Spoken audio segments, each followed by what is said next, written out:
I am. Can y'all hear me? Loud and clear?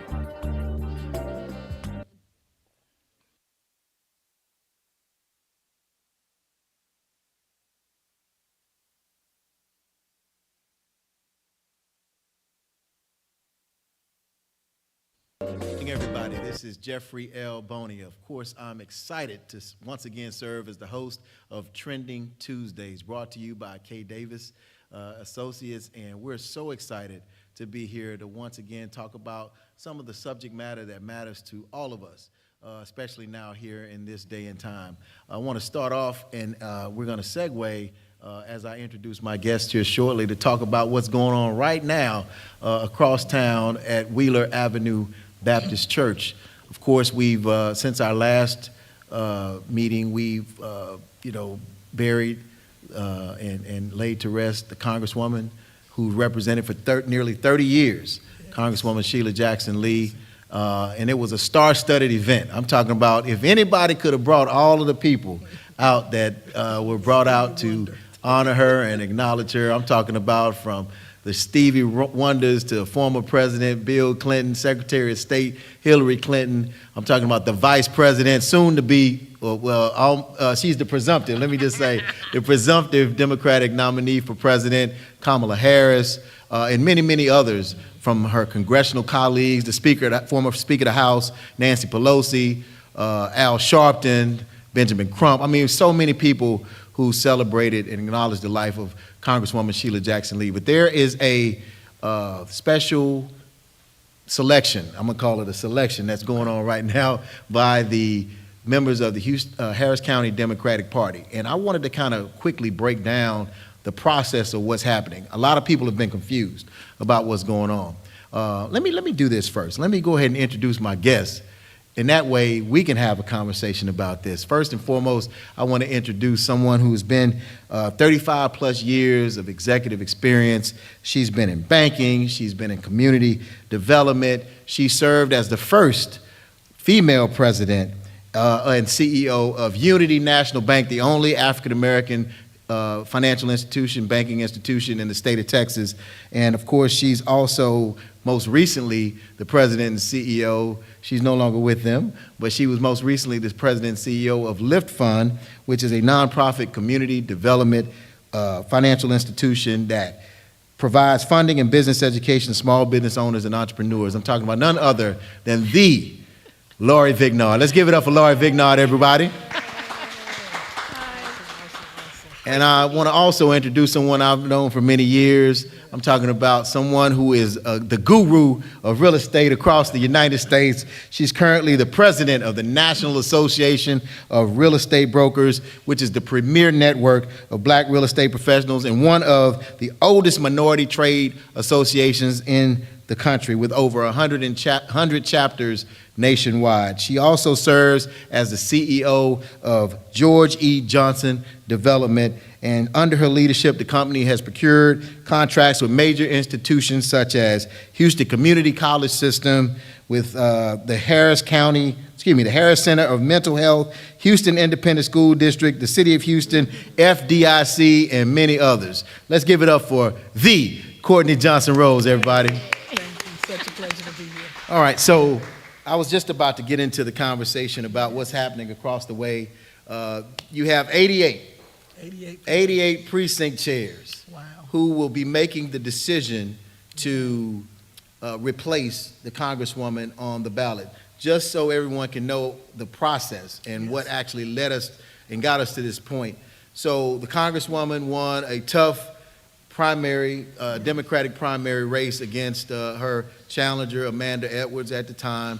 She won, and so she was the Democratic nominee that would be going into the November race election, November the 5th, to face off against the Republican opponent. If there was no Republican opponent, then she would have been automatically once again reelected as the Congresswoman for the 18th Congressional District. However, she does have an opponent, but regardless of the case, there still needed to be a nominee. She passed away on July 19th of this year, and subsequently They need now to have someone to replace her as the nominee, the Democratic nominee on the November ballot. The same thing happened, if you all can remember, with in 2016 with El Franco Lee. When El Franco Lee, the commissioner for Harris County Precinct 1, passed away on a Sunday unsuspectingly. He had also won the Democratic primary because he was the only person who filed a run. Nobody was brave enough to run against him, crazy enough to run against him. And so he also did not have a Republican opponent. But nonetheless, he was the Democratic nominee. He passed away after the filing deadline, and so he needed to be replaced. And so what ended up happening is all of the precinct chairs for Precinct 1 ended up having to select a replacement, who happened to be now Commissioner of Precinct 1, Rodney Ellis. He was the state senator at the time, so he had to resign from his seat. He had won state senator for precinct. A domino effect, right? A snowball effect. He was Senate District 13, so he had to be replaced. And so it was between Sophronia Thompson and Boris Miles. The precinct chair selected Boris Miles. He had to resign from his seat. Oh, geez. And so his district seat had to be replaced now. And so it came down to, ironically, the Congresswoman's daughter at the time. At the time it was the Congresswoman's daughter, Erica Lee Carter, and it was Sean Theory. And precinct chairs. Well, actually, it went down. It had to go because they had 3 people in that race. I think Larry Blackman was also in that race. He was not one of the top 3 vote getters, so it was Sean Theory, Erica Carter, and so it was close. So Larry Blackman's voters went with Sean Theory. She ended up being the nominee for the November ballot in place of Boris Miles. So now we find ourselves in the same situation, similarly, where the Congresswoman has to be replaced by the precinct chairs. It's 88 of them, y'all. 88 people are going to decide the fate of who's going to represent and replace the Congresswoman in D.C. for 2 years. Okay, so there are several people that are rumored to be front runners, if you will, but there are a lot of people's names in the race. You have Sylvester Turner, former mayor of Houston. You have Amanda Edwards. You have former city councilwoman Amanda Edwards. You have former state representative Jarvis Johnson. You have some small business owners that are in the area. You have a current state representative, a Hispanic, female representative who's running, and quite a few other people. So Sylvester Turner came out with an email, a statement yesterday saying that he had 30 of the individuals that are already committed to support him. But you need 45. So that means 15 others are still waiting. So what are y'all thoughts on all this stuff and how it's going down? First, let me say that these are big shoes to fill. And this is such an important decision because it's such big shoes to fill. It's going to be really interesting. I was hoping, not understanding the process, but was hoping that the voters would decide and that it would be more than a 1-week campaign period. I think they did a forum maybe a few nights ago, but you don't really get to understand how these candidates, even though we're familiar with a lot of them, what their platform is for a larger area like a district and different forms of funding and things of that nature that they would have. We haven't seen any of them in this role or a similar role before. So I just hate that it's a 7-day campaign period and the people don't get to decide as a broad audience. So it'll be interesting to see what they actually choose, but it's big shoes to fill and it's a big decision. I think anyone that tries to fill Sheila's shoes is going to be in for a surprise. I mean, her legacy is beyond words. Everyone knows of her, knew of her, have been impacted by her in some way, shape, or form. I don't, to your point, that's a lot of people in the race. And although I know a few of them personally, it's going to be hard trying to select one, even though I do have a couple of faves. But, this is going to be a tough race. Yeah, well, it's interesting because, you don't know what decision-making process the precinct chairs have. We're only talking about 88 people. So, it's not like the broad electorate who, you know, if there's a mandate, the people will let you know if they want you or they don't want you. And in this particular instance, you know, the most recent Democratic primary, you had, the Congresswoman had a challenger, Yes. Amanda Edwards, and they overwhelmingly supported to reelect her. Yes, right. Although when it came to her running for the mayor's seat, they chose not to go with her.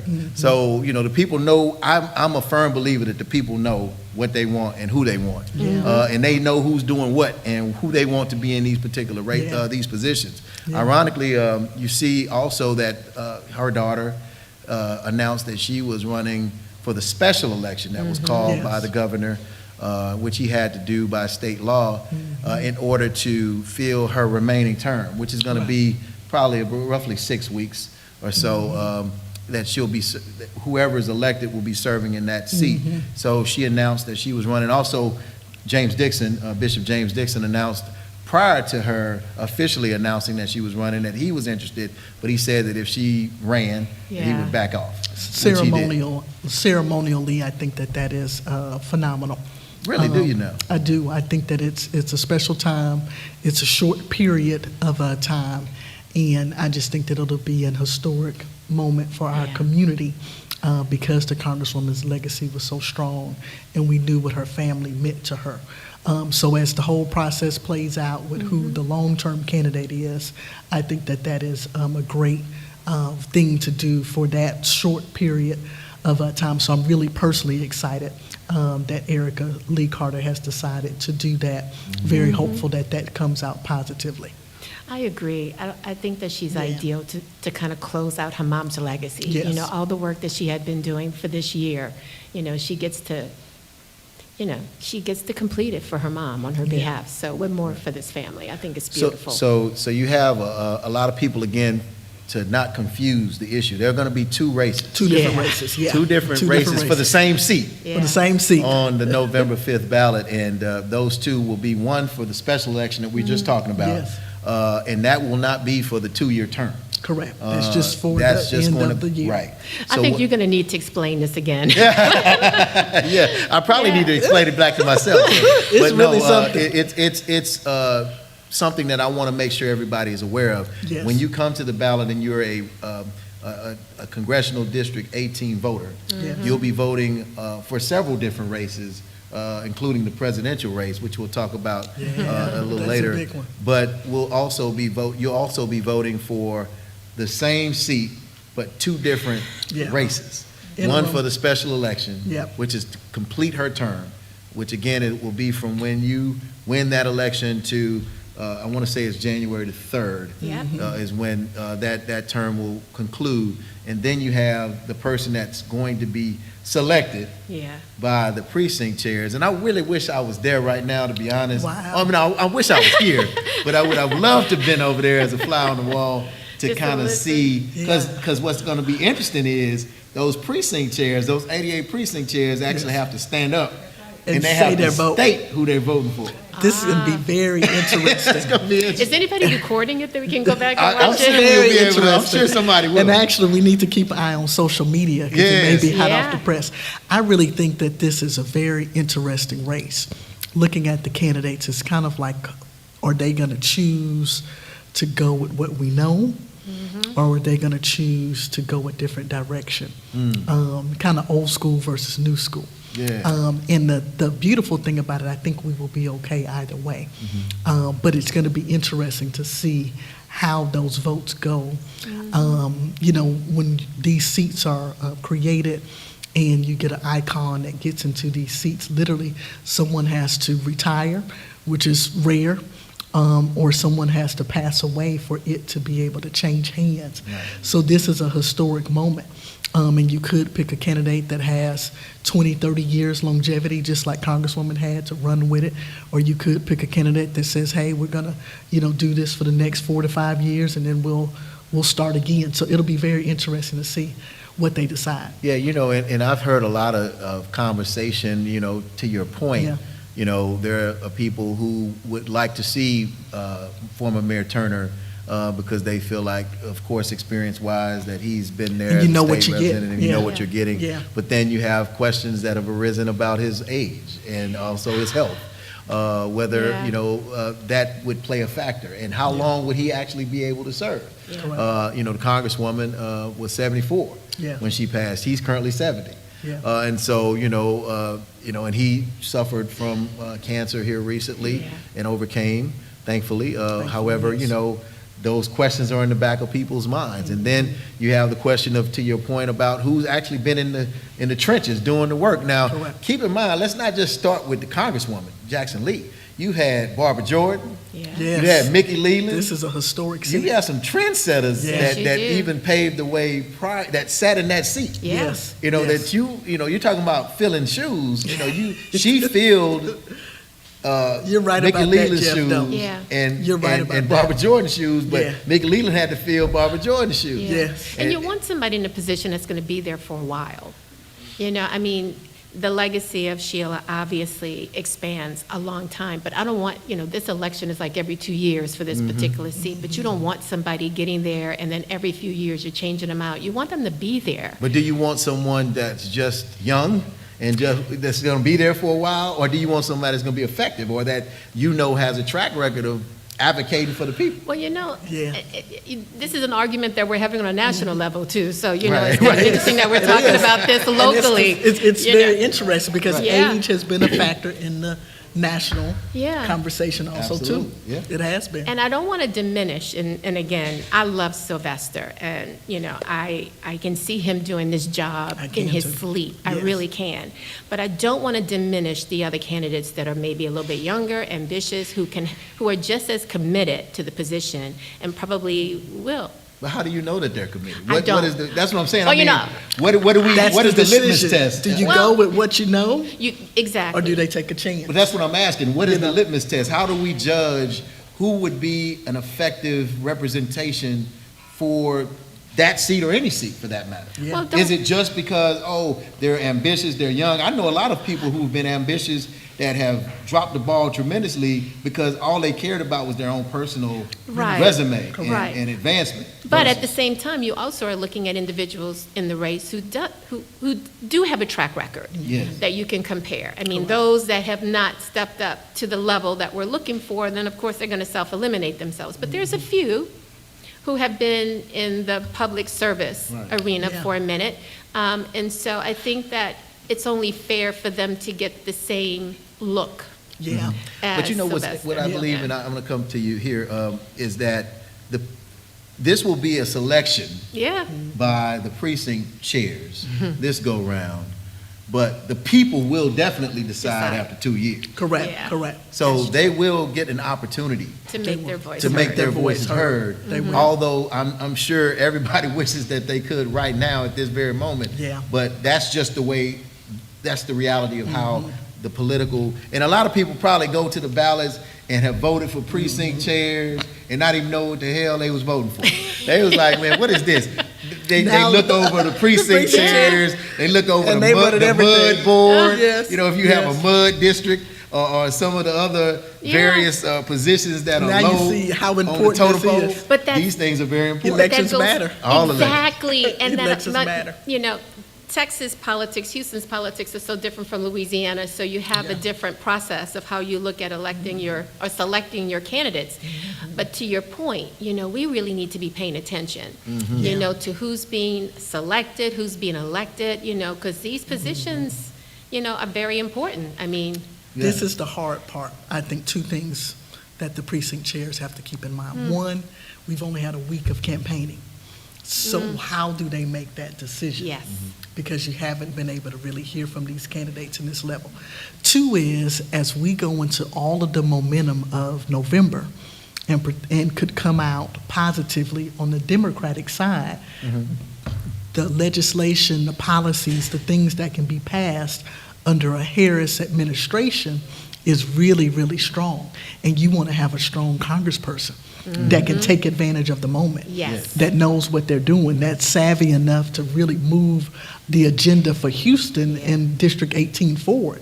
So you don't really want to play with this No. because you're going into a season, hopefully, that a lot of momentum can really happen, and you want somebody that can ride that wave and bring those benefits back to Houston. So it's a very, very important Yeah. decision. Well, I'm glad you brought up something very important, which is this presidential race. And I want to get Yes. into you guys' purview, which is Yeah. the business sector.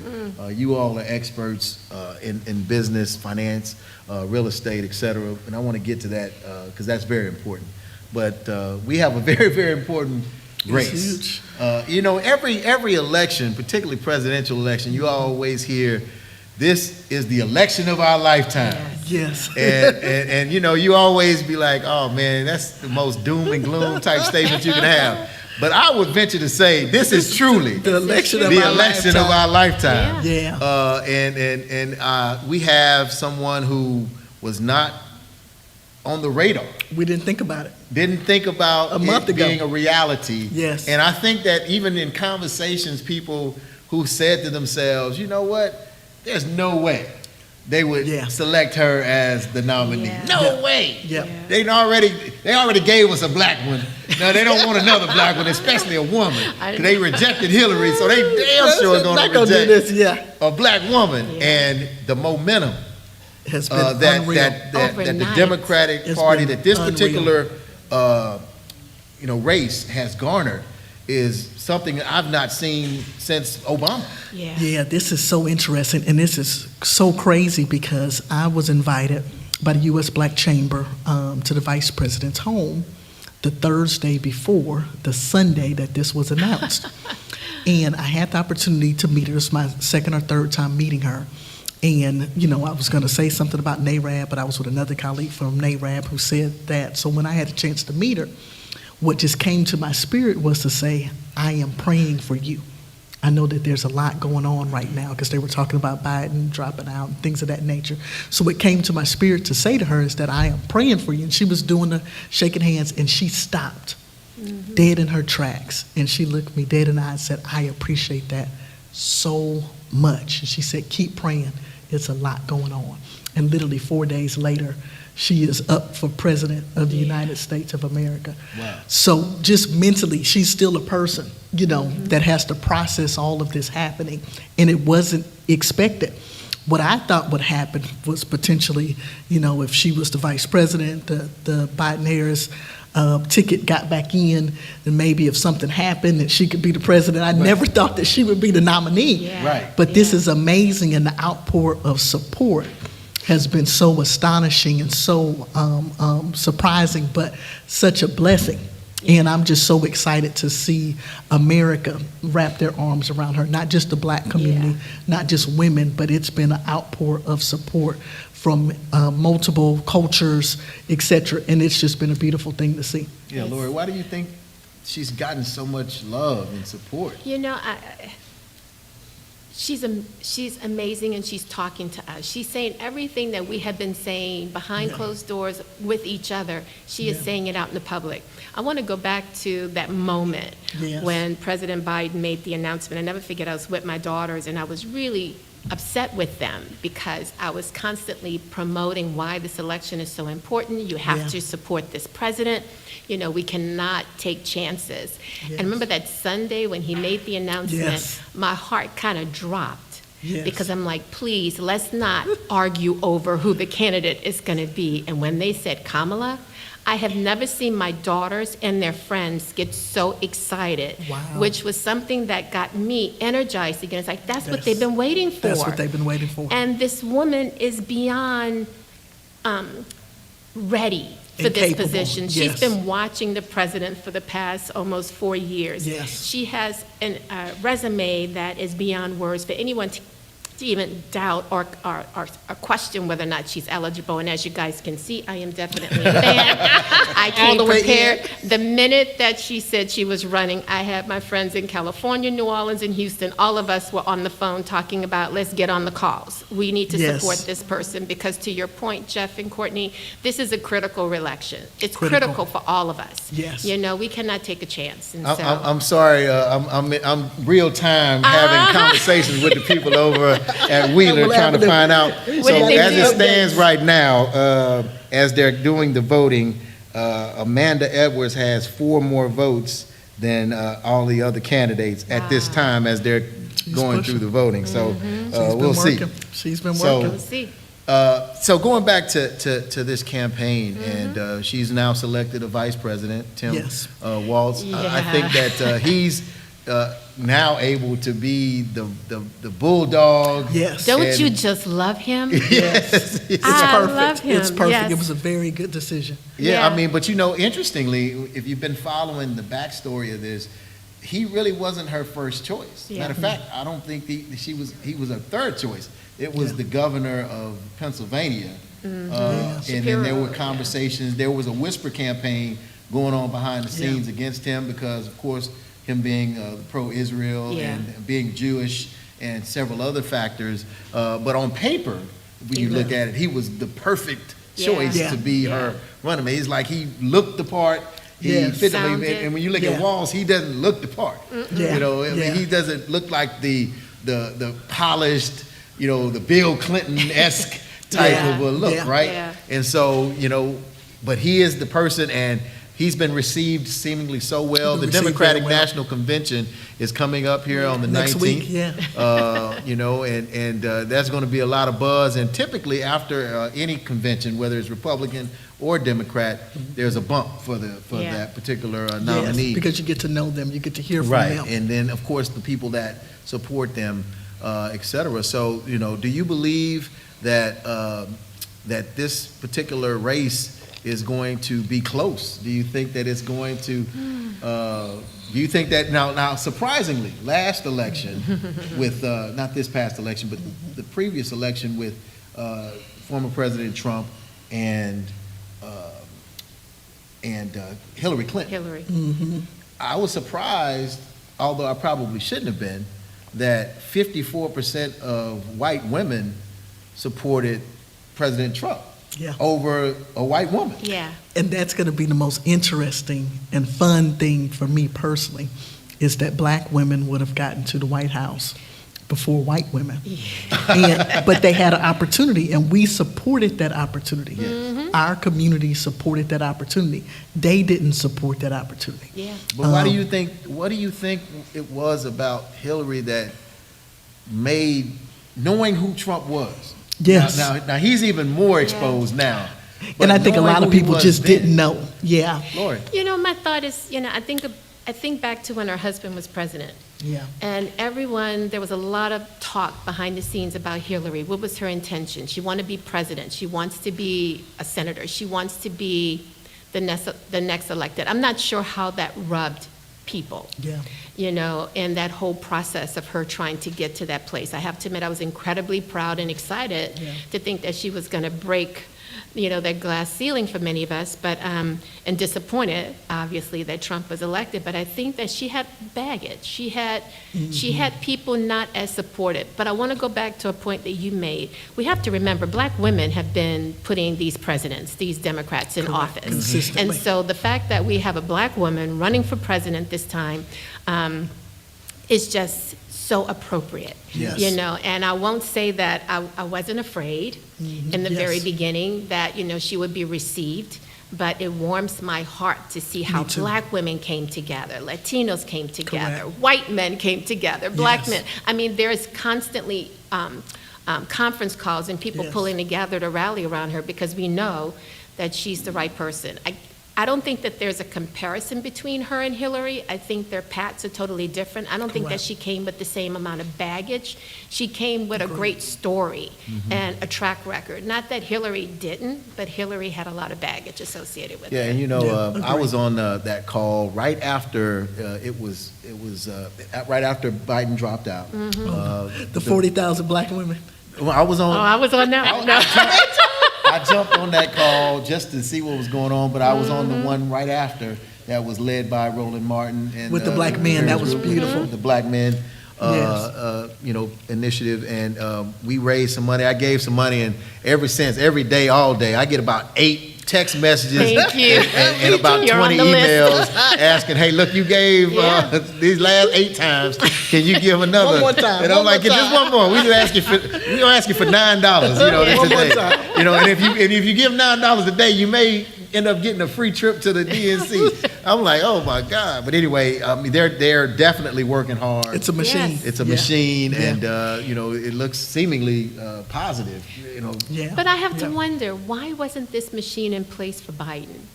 And I'll just say this, because I have a great deal of respect for this gentleman. I do too.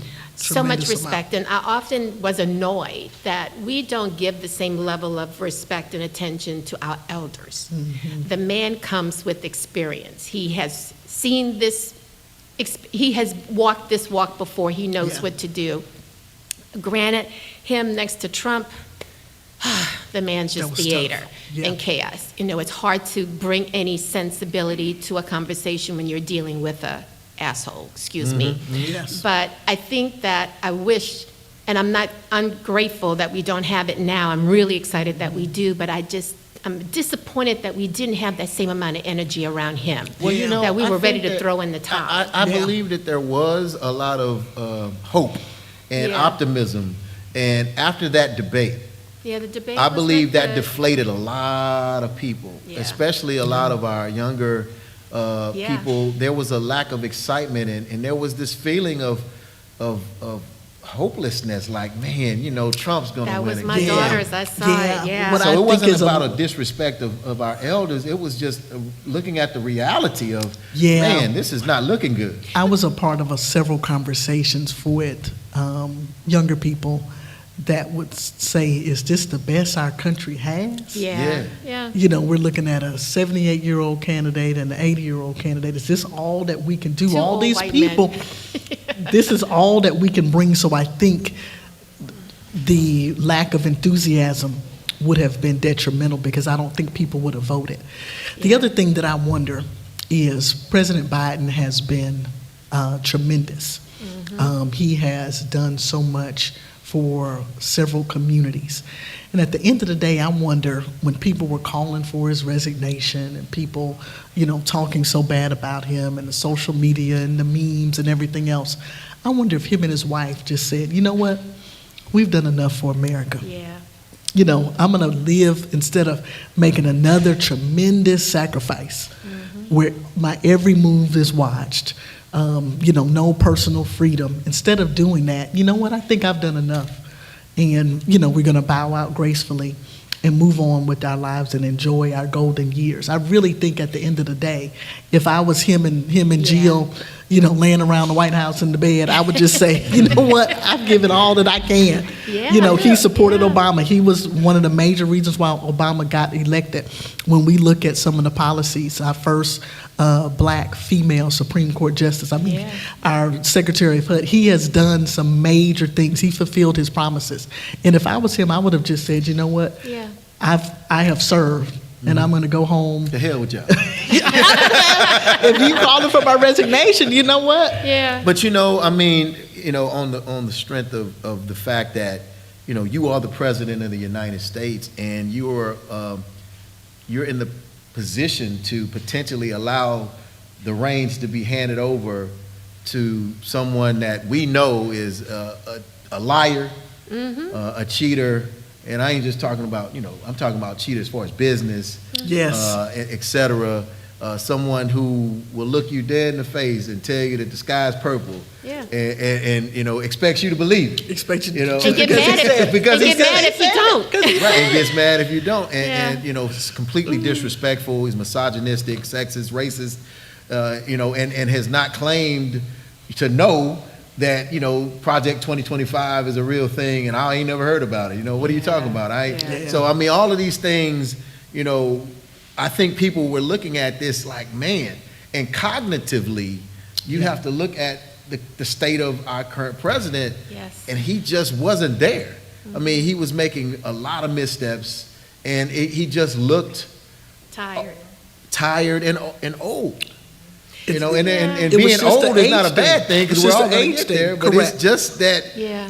you gotta, even my kids would be like, dang, Daddy, is there anybody else that can just step in, and just, do we have to vote for him? Yeah, and It was almost like, why do you, it's like man, you forcing me to vote for this dude. Yeah, and I get it.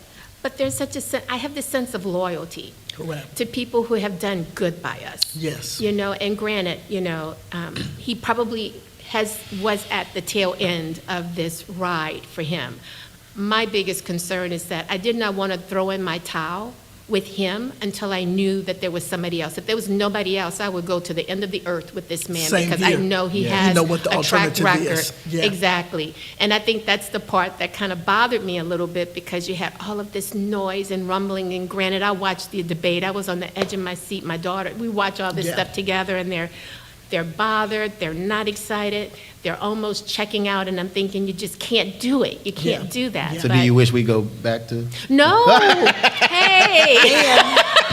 I think our chances No. of winning was less. Yeah. Yes. Because I just think a lot of our young It people would have just been would have not hard. have voted. They wouldn't have They would shown have just, up. they would not have shown up. But now we have a reason. Yeah, you know, we have a Got a good reason. reason to We have a show good up. All right, reason. y'all, listen. I'm Yeah. enjoying this conversation with Dr. Yes. Courtney Johnson Rose and Lori Vignod. We're going to take a break real quick and bring up the person that is the architect behind this Trending Tuesdays. That's also Ms. Danette Davis, and have her come up and share a few words. We'll take a break and we'll be right back, y'all.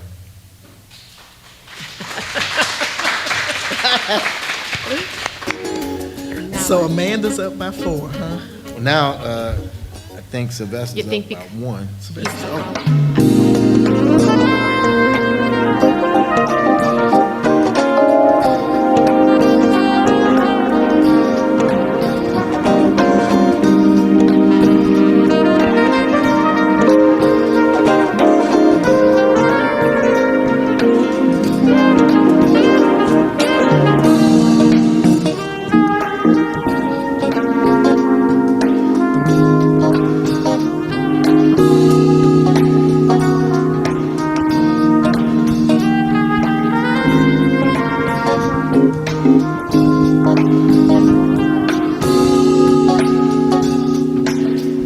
When she was running for mayor.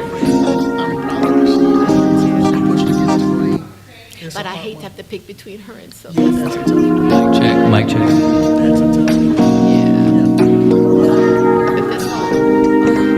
But this one. So these 84 people, do they like each other?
We ready?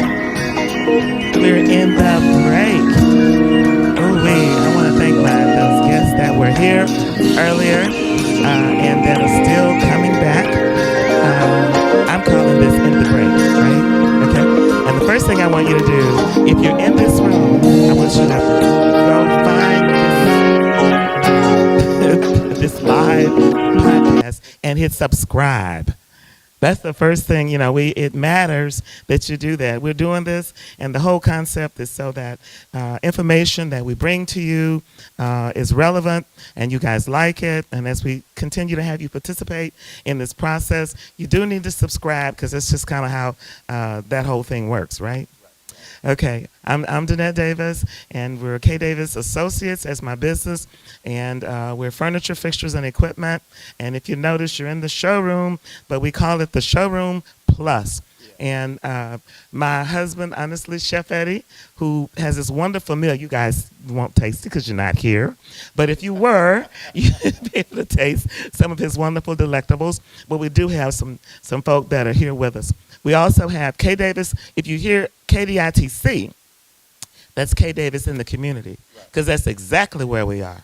We are right here in Sunnyside, Texas. That's the 5-1, right? 77051, and we're here because we want to be, and on purpose. And one of the things I wanted to do, this guy who I want to introduce to you, Pastor Bozen, whose church is directly across the street. And if you're parked here, you probably half of you parked in his parking lot, which is our parking lot. Right. Which he's been so gracious since we built this thing years ago, 3-4 years ago. He said, our parking lot is yours. And he's been that kind of neighbor and that kind of friend and that kind of partner. And I just kind of wanted to introduce you to him. Look, he's here. He missed one. This is the 3rd episode. He's missed one, but he's here. I wanted to introduce him to you and let him say a few words. And then there's a couple other people who are in our audience that I wanted you to meet because we appreciate them. Listen, I'm Pastor Darrell W. Boson, Senior Pastor of the New Hope Church, a.k.a. the 8650, where we're taking Jesus as he is to people as they are. And I am so godly proud of this young lady and her husband for being in the 5-1. And yeah, they have been such a joy. And the moment that they broke ground, I was here. And to see it come to fruition, I am so godly proud. And listen, don't despise humble beginnings. People were like, why is she in the community? Why not? Why is she building it over there? Why not? It brings value and stability to the 5-1, and I love you, and I appreciate you, and there's nothing you can do about it. Look at you. Thank you, Pastor Bose. He is sincere. I want to introduce you to someone else. Now, she was on the panel last week. You see, folk come back. That means so much to me. This is Sharita Tate. And if you guys know anything about social justice or anything about anything that's, for the community and that's really, really, who works really, really hard in the community, that's Sharita. And she came tonight. I didn't know you were coming. So I'm excited that you're here. And I want you just to say a few things to the audience that's new or what have you. You repeat it, and we've got new guests or what have you who are just pillars of the community. But I wanted you to say a little bit about your social justice and your march. Okay. Well, good evening, everyone. As she said, my name is Sharita, and I met Kay Davis a little over 4 years ago after my cousin, George Floyd, was murdered. And she's done such tremendous things in support of him and the movement and his legacy, including the statue that's in the park. And so we have developed a relationship, and I have committed myself to work in the community to try to make things different so that his death would not be in vain. So I do have a nonprofit organization I work with, but I also work in tandem with a lot of other organizations. One of the things that we've done when you go through that kind of a loss, you build relationships with other family members who have been impacted by it. And so I find myself all over the country working with other organizations and supporting other families and working together so that we can have change not just on a national level, but in our communities and in our own back door. So I'm grateful for her. I'm grateful for her to continue to make sure that she's doing her part along with the organization to help keep his legacy alive. And hey, I'm stuck with her. She's stuck with me. That's right. Thank you. You know, it's funny. Linda had this. You guys don't know Linda Ragland. She's not up here right now, but this producer who's working with me, she had this table going. You didn't say Dr. Sharita Tate, so let me fix that. She is Dr. Sharita Tate. What have you? Because we want to give everybody their due. But another thing you didn't mention, Sharita, that we're embarking on, coming up on year 5.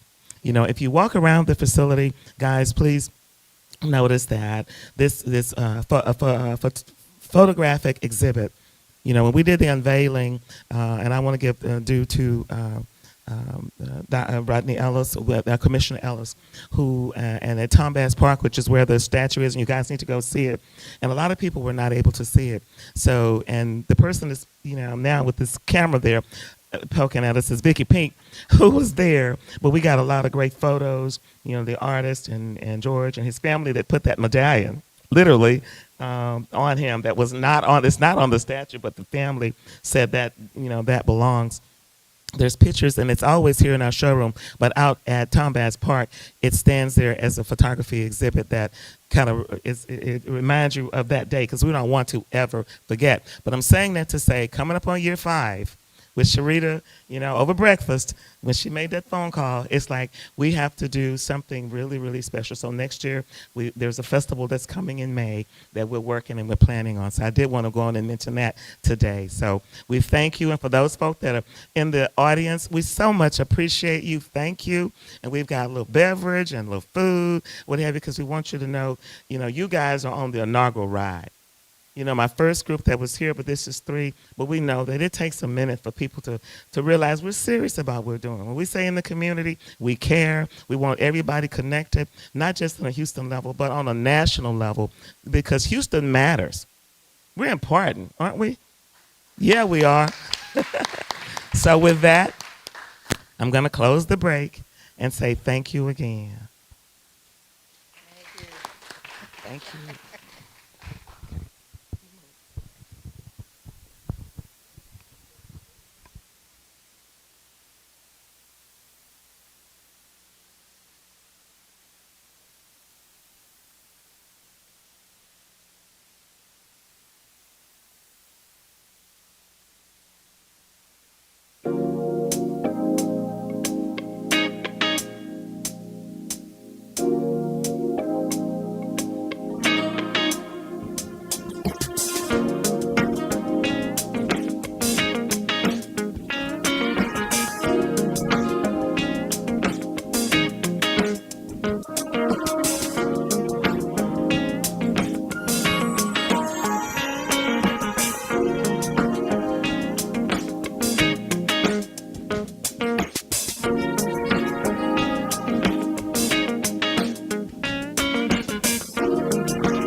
here with Trending Tuesdays. I'm your host, Jeffrey L. Boney, and I'm here with my special guests for the evening, Ms. Laurie Vignard and Dr. Courtney Johnson-Rose.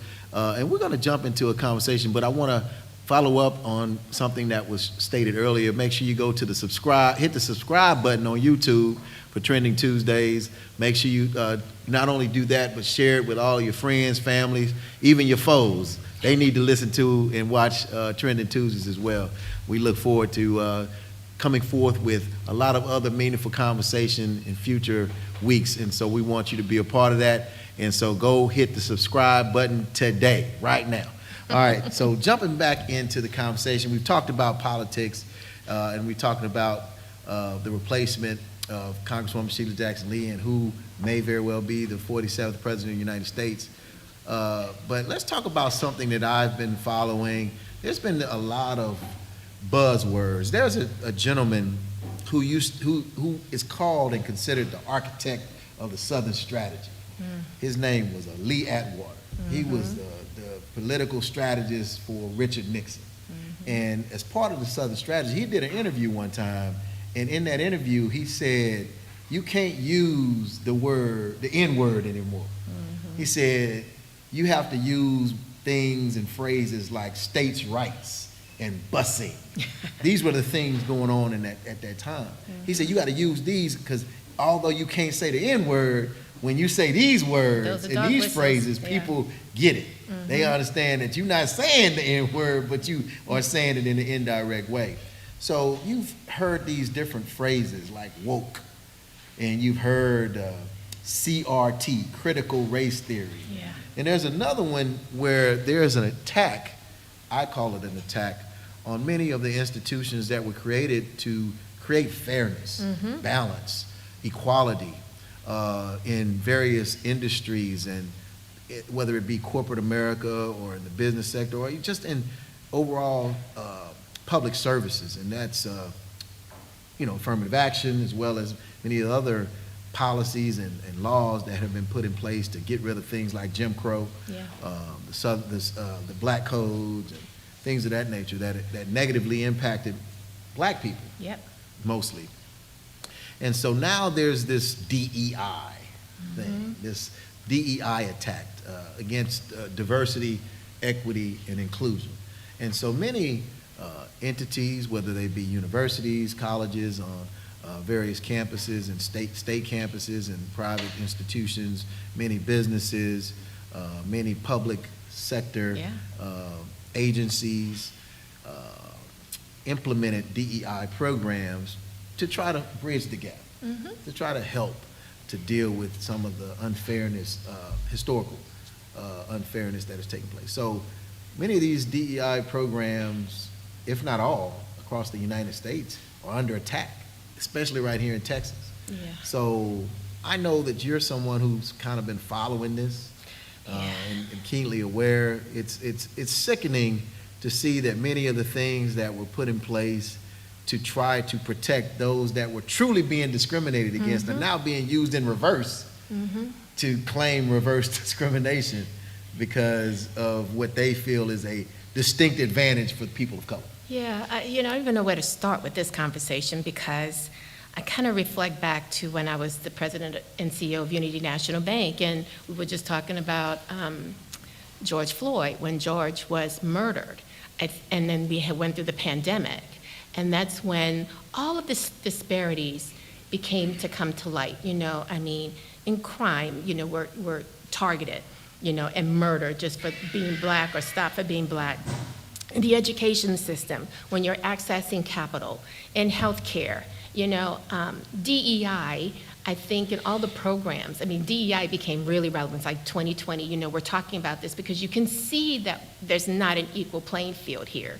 And so programs were being created, and we were trying to help fill those gaps, not only getting people through the pandemic, but also setting up programs that were going to actually be able to help small businesses and those in other industries to kind of help fill the gap where blacks and browns were actually being ignored or not addressed. Fast forward to my first week on the job as the CEO of Lift Fund, and I'm handed a subpoena where we're being sued by a group of white men from Wisconsin who formed a nonprofit and thought that after the Supreme Court ruled against affordable action, for affirmative action, that now it's opened up the door for us to be looking at all of those other programs that actually that's giving credit or providing a leg up for those who have often, Been underserved. missed and underserved. And of course, I'm not disclosing anything that you can't go on Google and read, but in the Lift Fund lawsuit, Lift Fund had a partnership with Bexar County. Bexar County had set aside money during the pandemic to help minority businesses, but it was Black businesses, brown businesses, veterans, women-owned businesses, and because they were getting extra points to qualify and to be eligible for the grant, this group came back and sued because as a white man, a white company, he wasn't given the extra points. So it just became like this snowball effect, and I'm talking to my colleagues in the nonprofit business, and I'm talking to the corporations that typically give us funding, and everybody's kind of like sitting on their hands trying to figure out now what's going to happen. Now, the case with Lift Fund has been dismissed, but if you look at it, you've got Fearless Fund, program created to serve Black women businesses with Black money, and it stopped. They can't do anything with it.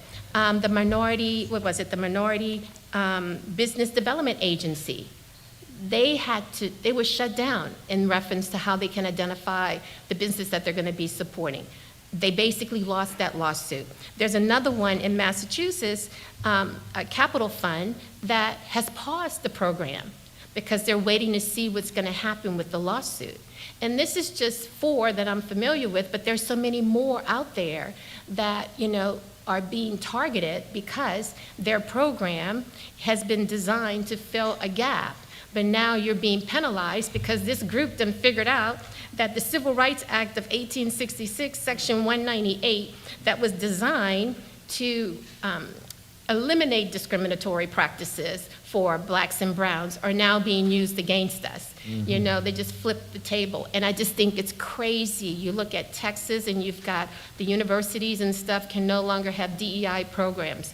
You have somebody insinuating that our soon-to-be president of the United States, Madam Kamala Harris, is a DEI. It's ridiculous how they're using this, and I have to admit it's a bit of a rub for me because, we've been in this industry for a minute, working in the communities, trying to create a level playing field. Since when did we hit a place where there's fairness? There's still so many gaps. We have not overcome, the disparities that exist in our society. And for a group to now be threatening, and that's how they're winning. If you're threatened, everybody puts on the brakes. They want to wait and see. But in the meantime, you're impacting the organizations, the businesses, the programs that have been designed to help us. And what they're targeting is trying to get the federal government, all of the funds that come out of the federal government, the Harvey money, the pandemic funds, all of those grants that are actually, put forth to kind of help us, they're trying to figure out how do you stop having those funds go into the hands of minorities. And don't be food, they're looking at LMI communities, because if you're looking at LMI communities and those are Black and brown, guess what? Now you've still hit that target. It's still a problem. What I find interesting, and it baffles me how people, and I just attribute it to a lack of just pure ignorance from people. Ignorance can change, stupidity can't. Yeah. But people who are ignorant, once they get the knowledge and information, if they're willing to accept it as fact, can understand. But what baffles me is how people say, I'm just, my vote doesn't count, or I'm not voting. Yeah. And they have this, they're disillusioned because they don't understand that whether you choose to vote or not, whoever is put in office are going to make rules and laws and public policy that is going to impact you one way or the other, whether it's you going to, if you got a speeding ticket, That's right. if you have to go to divorce court, business court, whatever it is, if you're trying to get custody of your children, I'm talking about judges, and then of course, you have individuals that work for many of these agencies, Health and Human Services and HUD, and you're trying to get housing, and having a challenge getting a loan, and so you have these individuals who are in place that are seeking to try to help minorities, help black people. Yes. But yet, you don't want to vote because you don't feel like your vote counts, or you don't like how they look, or, you know, kind of like what we were talking about earlier, they too old. Yeah. Whatever, you know, I mean, it could be a variety of reasons as Yeah. to, or excuses, I call them, that people make as to why they choose not to vote. But I keep reminding people, it doesn't matter whether your non-vote is a vote, It's a vote. because you're choosing to accept whoever Yeah. is voted into Silence office. says a lot. Yes. You know, silence goes a long way. And, you know, the other thing that we're looking at too, you know, you're looking at corporations. You know, what's happening to those jobs? I was in corporate America. I know that it helped, you know, being able to be in a position where, you know, I was able to get promoted because there wasn't a lot of people that looked at like me that was at the table or that was at that level. You know, you're not having the same people being selected to join boards. You know, there was a time when, you know, that diversity, equity, and inclusion meant a lot. You know, diversity of thought, including a conversation. You know, you're leaving money on the table when you take us out the room anyway. You know, so it's like it falls on so many different levels of our life that people are not necessarily paying attention to, or maybe because it's not impacting you today, guess what? It's going to impact your kids, your grandkids, and I know I have grandsons now, and I'm thinking about these young black men that's going to grow up. I want them to be able to have an opportunity to be a part of society and not have somebody telling them, well, you don't need that, you know, or, you know, your black job, you know, this is where you're going to be, you know, this is, you're going to, you know, this is the job for a black man. You know, I just don't, I'm as you can tell, Yeah. I get a little excited about this because I don't think enough people are paying attention and talking about it. Yeah, our back in the day, our black job, which was unpaid, Thank you. was picking cotton and various other things that helped improve the wealth condition of those that did not look like us, namely white folks Yeah. in this country. And sadly, you know, we have a lot of people, man, again, that just don't understand. Think about historically. You think about the Ku Klux Klan Yeah. and why they were formed. They just weren't formed to just terrorize black people just because they were black. They were formed because black people during Reconstruction gained so much during Reconstruction. They That's were right. politicians at the state, federal, county level. Yeah. They also had black entrepreneurship. That's right. You know, they had black jobs for real. Yeah. They They're were starting banks. They started banks. They had land. Yes, they They did. were They're professionals. yeah, they were growing and they were voting. Yes, they were. They were not only voting, they was holding political positions. And when you hold those political positions, guess what? You can influence public policy. It's going right back to where we are right now. Think about it. I started reading the book, Project 1619, and I literally had to stop when I got to the Jim Crow era. And I just started crying because it was like it became so obvious to me we're going back into that place. Yes, You know, we sadly. talk about, you know, we God have, forbid. you know, we've come a long way. I mean, you look at minorities in these positions right now, you know, and who's trying to change the landscape on us and take away some of those? I mean, I need to go back and make sure that you haven't taken me off the voting rolls, you know? I need to make sure you didn't change my precinct or where I'm supposed to go. You make all of these decisions about what kind of identification I need to have. My mom talks about, you know, in the 1960s and 50s when, you know, they were trying to register to vote or they wanted to vote and they were turned away. They literally, during her time, had to figure out how many jelly beans was in a jar. I mean, we are the majority. I'm so glad I'm unemployed because I can say anything I want, right? That's a good one. You know? Hey, You don't know, lose out on one of them black no, jobs. I now, don't, you know what I mean? you know, I'm looking for my black job, you know, but the point is that, you know, we can't be naive to think, to your point, that our vote doesn't count because the more we stay invisible and the more we stay silent, other people are working behind the scenes. As we know with this election, trying to put people in place in Georgia, you know, this man's talking about, oh, you don't need to vote, you know, as though he's already got it locked down. They have gotten so sophisticated in finding ways to keep us out of the room, away from the conversation, in our, you know, we're so busy hustling, trying to make a living, we're not paying attention to what these people are doing. So the politics is critical, paying attention to this election, because it impacts every element of our life. And a lot of that stuff is going to also trickle down to home ownership. Thank you. Courtney, I mean, you know, we're talking about DEI and how many, because see, it's always you throw something against the wall hoping it sticks. For so sure. they start with the colleges and universities. Yes, see if that Then they sticks. go Yeah. to Yeah. the private enterprises who are Yes. trying to follow suit and saying, you know what, no more DEI programs in the state. Any state institutions. So Correct, it's correct. any of the state programs. And so then it's going to go before you know it, and it's almost always almost there to the goals that are established for some of these business Correct. programs That's right. that have been established. They're going to Take call that away. those unconstitutional. Absolutely. Think about it. If these people are successful with getting the federal government to no longer allocate through HUD and through the Small Business Division funds to help first-time home buyers or to Yes. revitalize low-income communities or to help small businesses, then what does that leave us? Where does that leave us? Yeah. The thing that's so interesting about this is because when you look at the policies, redlining, systematic racism, it was law. It was intentional. Yes, it was. It was systematic. It was policy. And to say that Policy created by who? By people that were elected. the people that were elected. But when you look at the effects of that, and you say in 50 years, 60 years that this is over, it is not over. It's not. If you all will indulge me, I have a story that really depicts on the home ownership level of two different families, and it really shows what happened. So this is a true story in Seattle, Washington. Two families in 1976. Reason why this is important is because 1976 was the last year in Seattle, Washington, that redlining was legal. You had a white family, you had a black family. Both families were getting married, the couples trying to buy a home. Black family could not buy a home because of redlining, which was legal. So they could not get a loan legally to buy a home. White family was able to purchase the home.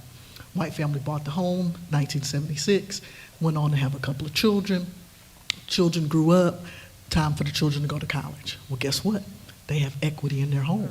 So what do? They pull out a home equity loan and they pay for their children to go to college. No student loan debts for their kids. Okay, the kids graduate, what most couples do, they downsize. So now the house is almost paid off. So they downsize, take all of that equity, they go buy a new high-rise condo downtown. That's what they do. No maintenance, et cetera, et cetera. And they still have money left over to now have a nice retirement nest egg. Now their son comes along and says that he's gonna get married. They say, great, well, we're gonna give you a 20% down payment to help you buy your first home from that nest egg that they had from the house. The daughter says she's gonna get married. They say, great, well, we're gonna pay for the wedding, you're gonna have a wonderful experience. So now from that one house, all those things have happened. They've been able to send kids to college without student loan debt. They've been able to give their son a down payment. They've been able to pay for their daughter's wedding. Let's look at the black family. Black family wasn't able to buy the home in 1976 because of redlining, which was legal. So the black family could not buy a home. Redlining was then outlawed. About 10 years later, they were able to finally achieve the dream of home ownership. But guess what? Real estate goes up and up and up. So for the same house that they would have bought in 1976, they had to pay $80,000 more for that same house.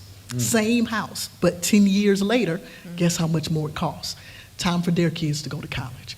Well, guess what? They paid $80,000 more for the house, and they haven't owned the house for as long.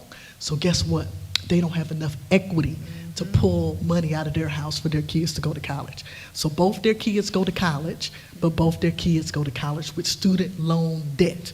So their kids graduate from college, but they graduate with this debt. So now they have to make the decision, do we downsize or do we try to pay off this house? Well, now they look at the values, they look at how much equity they have. So they decide that they don't have enough money to sell this house and buy something new. So they decide that they're gonna retire in their home. But now they're retiring in a home that they're still paying off. They're retiring in a home that's 30 plus years old. So they have all of the energy efficiency issues. They have foundation repairs. It needs a new roof. So they spend their retirement years fixing up this old house because they don't have enough money to go get a new house. Time for their son to get married. Well, guess what? We're still trying to pay this house off. We need a new roof. We need new windows to make it energy efficient. So their son doesn't get a down payment for the house. Plus, he has student loan debt, so it's even harder for him to get a house. The daughter gets married. They say, daughter, we don't have any resources to help you get married. So now the daughter gets into debt to try to have a nice wedding. All because of the 1976 house. So you can't tell me that we don't still need DEI policies, because the difference in wealth between these two families is $30,000 of wealth for the black family and $480,000 of wealth for the white family. But it started with that house in 1976. A head start beats fast running every time. So this head start that they got, we can't just say, oh, we don't need DEI anymore. Oh, we don't need policies anymore, because this head start was so significant that we still see the effects of it.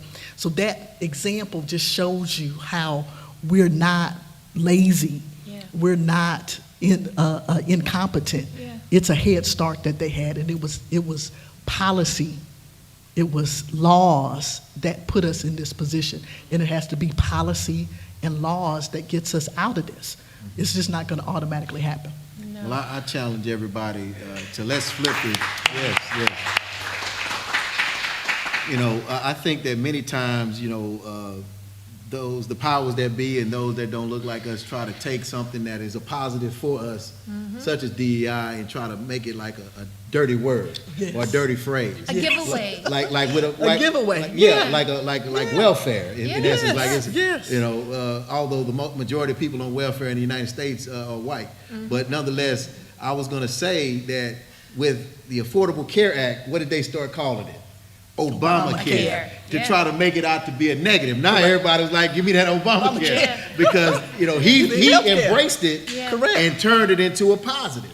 So we need to, instead of, you know, making DEI like a dirty word, you know, like, you know, the vice president is a DEI candidate, or some, you know, all of these people that, you know, we need to just, you know, instead of just simply saying diversity, equity, and inclusion, we need to say definitely earned it. And you know, Definitely earned it. And think about it, when I like was that. still in affordable housing with you back in the day, you know, that we know that's generational wealth. What are we passing on to our children? You know, all of the home buyer programs that we have been doing has been about, that's the fastest way for our families to gain wealth. And yet, we're still behind the curve. You know, and you know, I don't know how to articulate this in a way that we stop pretending like it's bad to be a byproduct of having an opportunity to take advantage of affirmative action and DEI programs. I'm very proud that I have been in a position where I've been able to take advantage of it, but at the rate we're going, my kids, my grandkids will not have the same opportunities because of these people who are coming back saying, oh, you know, it's been 300 years now, you know, or 200 years now. Y'all should be fine. No, we're not fine. The laws, everything has been skewed against us at every beck and call. Every time we try to make progress, somebody tries to take it away, and they're trying to do it now, which is why this election is so damn important. Yes, it is. And I want to ask you, since we're talking about, and I'm so glad you shared that story, that comparative analysis of what happened with those two families. Generational wealth is important. Yes, it Both is. of you all, myself included, I you know, all have financial services and/or mortgage backgrounds, and with that, generational wealth is important. I know one of the main ways in which you can build generational wealth is home ownership. But what other ways do you strongly suggest avoiding GoFundMe accounts and various other things to bury our families and also to grow generational wealth? When my father passed, unfortunately, at the age of 59, he had a stroke, and I didn't know, because he was a prideful guy, I didn't know he didn't have health insurance, nor did he have life insurance. So I ended up having to pay for my father's funeral and whatnot out of my own pocket as a young 30-some-odd-year-old black man. I mean, I was happy to do it, but I shouldn't have had to do it. Correct. But again, you know, I had no idea. Now, when he passed, little did I know that a little less than 2 years later, my mom would pass away Oh, at the wow. age of 57. It was so But young. prior to doing so, I talked to her about her status. You know, Correct. well, where are Yes. you at on your Yes. insurance and your health insurance, your life insurance, your investments, and all that stuff. And she sat with me Yes, and that's allowed good. me to talk through it with her. That's great. And so when she passed away, I didn't have to do the same thing with her. Yes. And she left me something. Yes. And I've had conversations being a former a banker.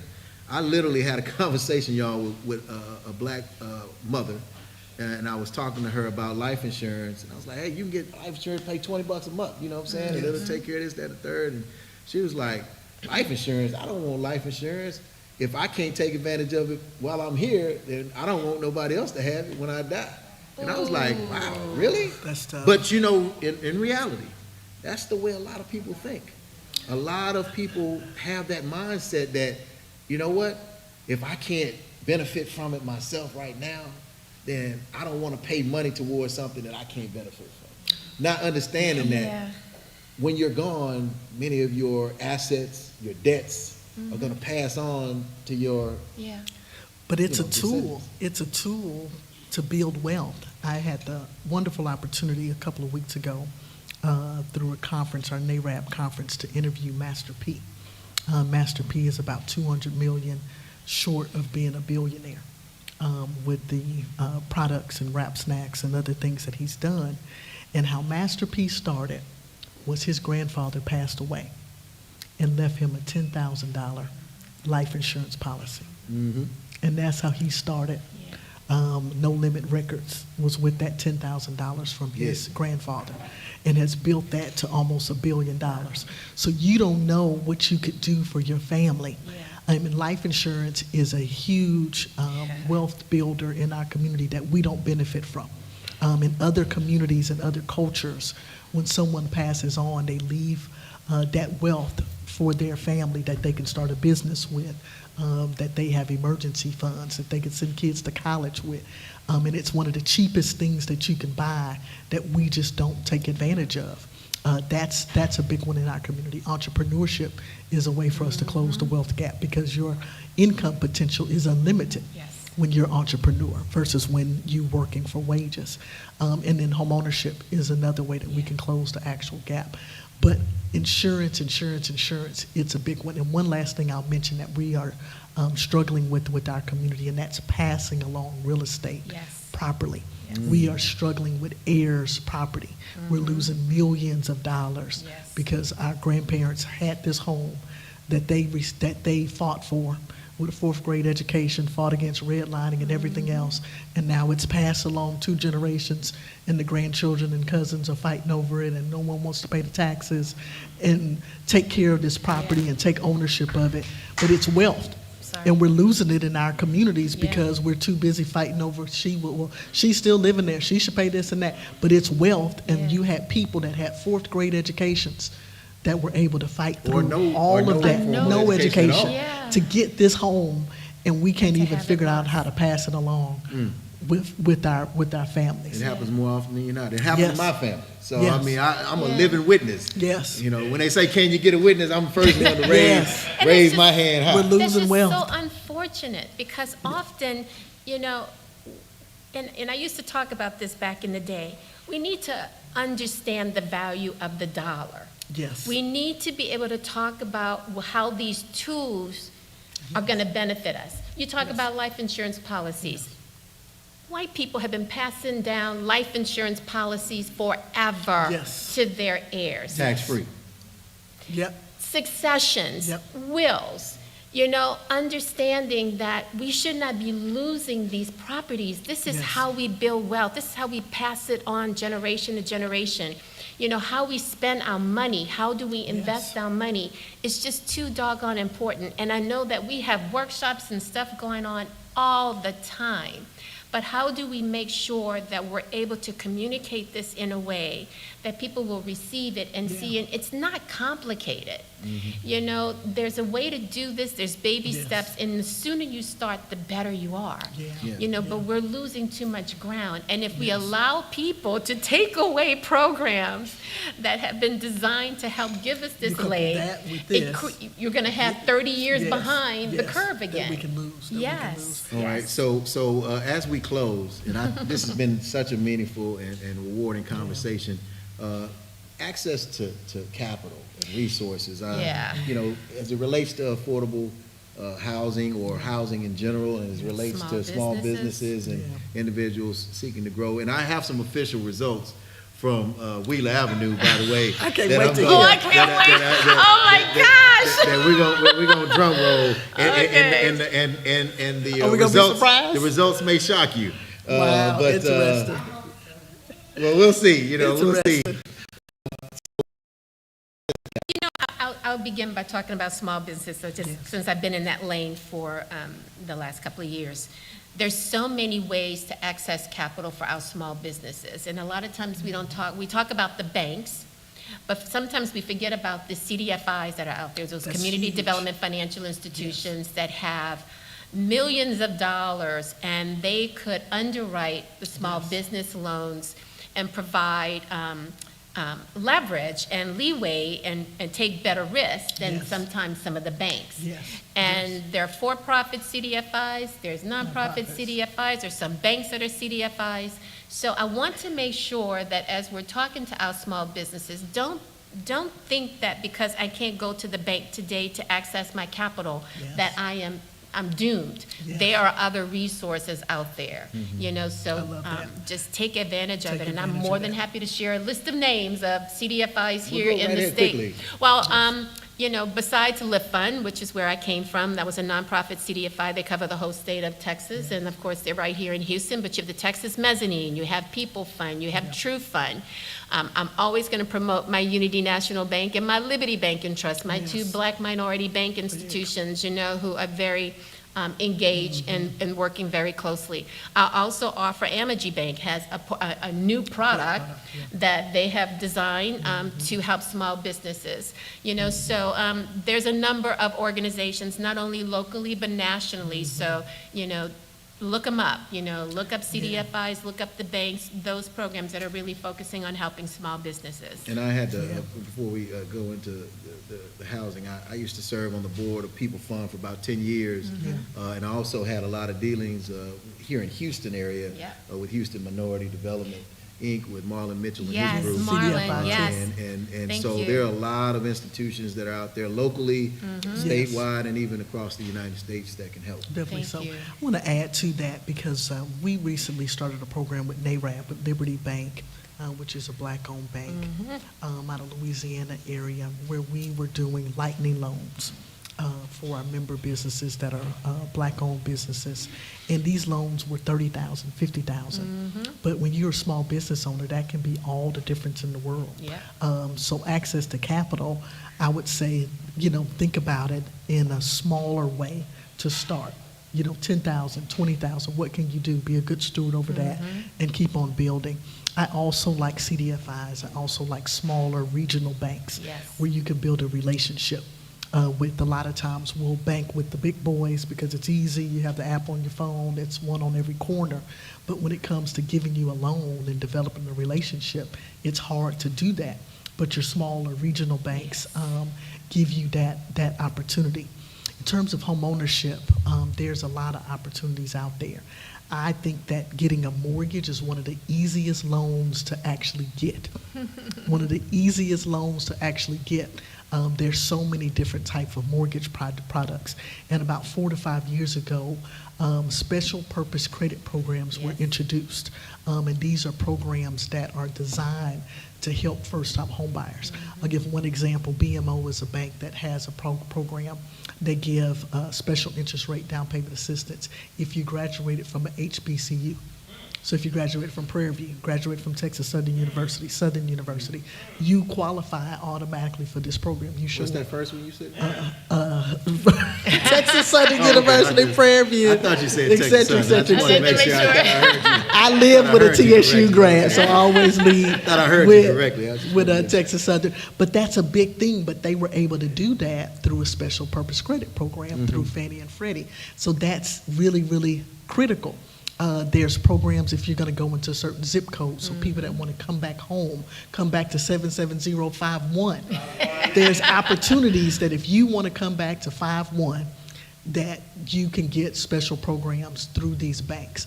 So again, homeownership is very achievable, and it's one of the lowest cost loans, lowest interest loans that you can get. So I always tell people to leverage and take advantage of it because mortgage products are one of the most readily available out there. And I'll add that there's also grant programs that can go Yes. along with that, you know, Yes. so the Federal Home Loan Bank of Dallas, you know, Freddie and Fannie. I mean, Yes. there's a lot of Lot different of programs out opportunities. there that can actually be leveraged with your mortgage loan to make Yeah, it affordable. teacher programs, first Thank responder you. programs. It's Yes. just so much for you to buy a house. There's no reason why anybody that wants a house should not be able to get a house. And I'll just add in closing that even on the small business side, I understand that there's some grant programs out there right now for small businesses. Yes, I just had a girlfriend today get $10,000 from Comcast. Comcast Rise Yeah. gave results today. Mayor Turner's Houston Equity Fund. Yes. One of our tenants at Community Collective got $100,000 from Mayor Turner's Houston Equity That's Fund. right. That's huge for a small business. Absolutely. Ladies, I thoroughly appreciate you all for being my guest on Yeah. Trending It was our Tuesday. pleasure. I Thank think, you. It was I think so we may have fun. had a question from the audience. We do. Okay, real We quick. do. I've got a couple people. Gee whiz. Now, we didn't say that Courtney, now I'm not in front of the camera, but Courtney and that group that bought Power Center, I mean, Yes. they walk the walk and talk the talk, or what have you, and do the investments. But we did have two questions. Pastor, we got a camera on you now. Okay, listen, I have a question for the panel. This is something I experienced, especially after Lady Kamala threw her hat in the ring, and there you go. It galvanized a lot of young people. But what I was faced with is this, is because Texas is usually a Republican state. The question that came to me was, why should I vote if we're never going to be a Democratic state?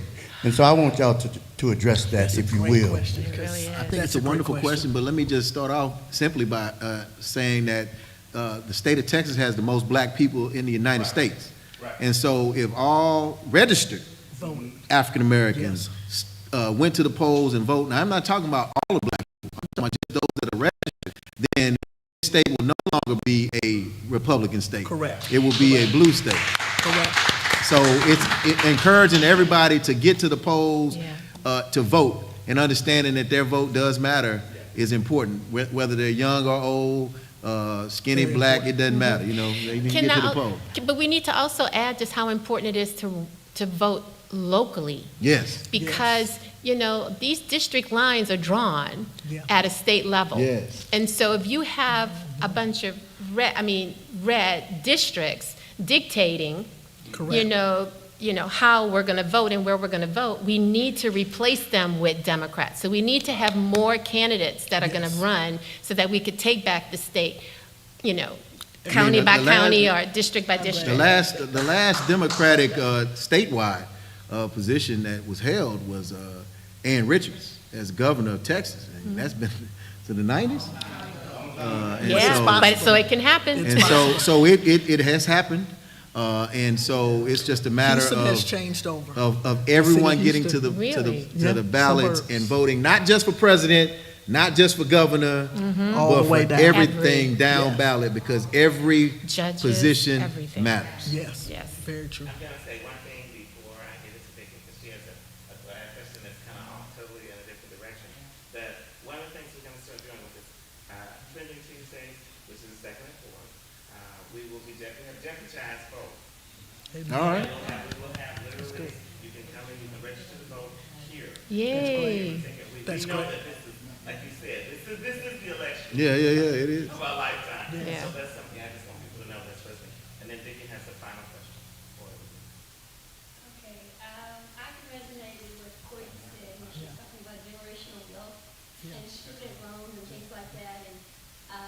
recently had my student loan forgiven, thank you to President Obama. Right. Okay, yes, I recently had my student loan forgiven, thank you. President Obama, but my father, he's 90 years old. He bought property in the 1950s. Wow. He's a military veteran. He had 7 kids. So much disinformation was given to him that I didn't know that he could use his GI Bill, or he didn't know about all the benefits that Wow. he could use. As a veteran. So now he's in a position where he bought this property, and he's 90 years old, but at some point, and he was self-employed, small business, Yeah. at some point, he got a reverse mortgage loan. Wow. Yeah. So he has rental property and he has a reverse mortgage loan. And then he has, that generational wealth was not passed down. So Yeah. whereas the kid can come along easily and purchase Correct. it and keep it in the family, now it's a struggle as to, Yes. what what we're going to do with that, how he's going to have his assets. And then the storms that hit, the windstorm, Yes. the Beryl.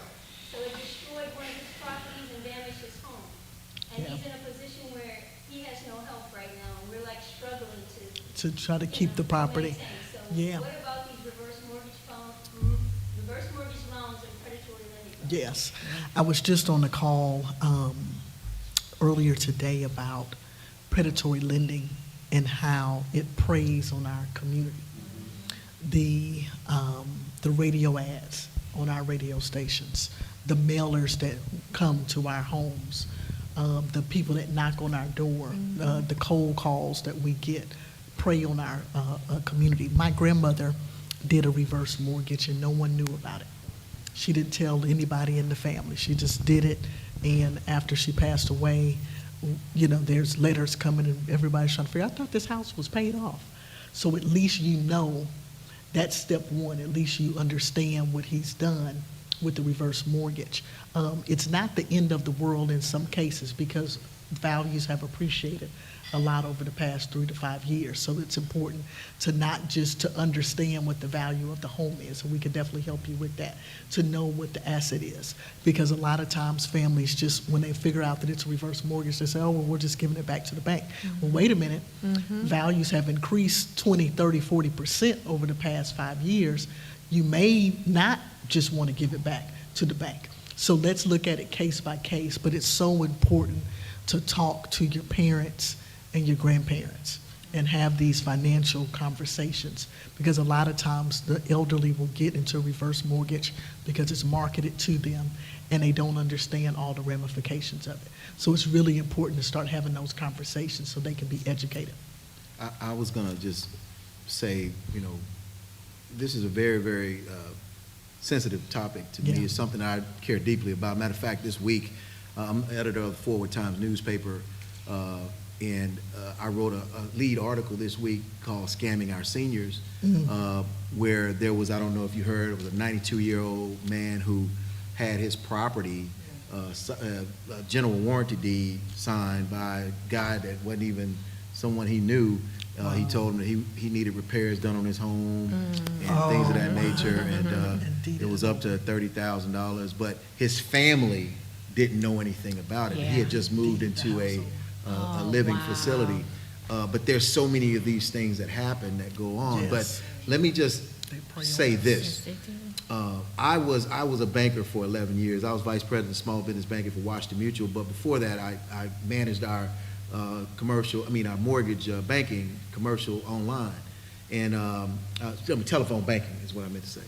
And I was vehemently against reverse mortgages when they were coming down the pipe, and I knew they were coming down the pipe, not because I don't believe it is a good tool, because I do believe it is a good tool. In Circumstances. certain Certain circumstances. It's a good tool because it allows you to take advantage of the equity in your home while you're still living to yeah. take care of your needs. Yeah. Because a lot of people are on fixed Fixed income income. or below Yeah. and are Can't unable manage to it. do so. Yeah. So with the right information Correct. and understanding, a reverse mortgage can be a great asset, a great tool for you. Correct. However, a lot of people are targeted. Yeah. They don't understand, they Correct. don't know, so they sign up for these reverse mortgages, and before you know it, and like Courtney mentioned, many times family members are unaware, because they're not communicating and talking. They move away from Big Mama's house or Yeah. Papa's house, and they just let them stay there and come visit them on Sundays maybe, and stuff like that. But they don't know not what's talking. going on with the day-to-day